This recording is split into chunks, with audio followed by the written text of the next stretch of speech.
every once in a while, it does happen. We get, we may price something really low, or we may not realize like how remote places that we're picking up or delivering to, or the fact that there are maybe like no cars coming out of that area, so it's very hard for a driver to get a backhaul out of there. So those are things that we try to catch up front by taking each quote individually and spending time making sure that we get it accurate. If you have gone online and made the mistake of getting 10 quotes for auto shipping, it can be a bit crazy. We do not buy leads here in our office. That's not something that we do. We had in the past, maybe in the first 8 years of being in business, we probably did that for a lot of our sales team. But we have decided since that we don't do that. And the reason we don't is because of the chaos of actually that side of the business. So you have a lot of companies that resell the leads to other companies.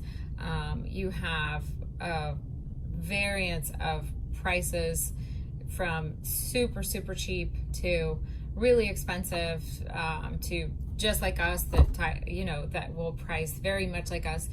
So because it's such a variance, we wind up answering so many questions on the why the prices are so different. We're kind of answering for other people, and that's not where we see our business model. So for us, that doesn't work for us, and we tend to generate a lot of our own business in-house. We've been around since 2006, so we definitely have our reputation, and we want to make sure that everything we do is just what we can at least answer for in the end. There are a lot of factors that go into coming up with a price for your transport. So you have to think about the size of the vehicle, also the weight of the vehicle. There are certain types of vehicles that weigh quite a bit more than others, and because carriers are capped out on the rate on the type of trailer and truck that they have, that this is very important.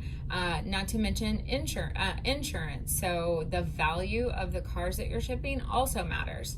It matters because they the carriers want to try to stay within their insurance and what they can cover if they were to have an accident or have some damage. So they don't want it going above and beyond that. The other issue is delivery, and whether you're on a route that's traveled quite often, whether they'll be able to get loads coming out of your location. That's important. The price of fuel is always an issue. So whether fuel is going up or down, you'll always see fluctuations in the prices.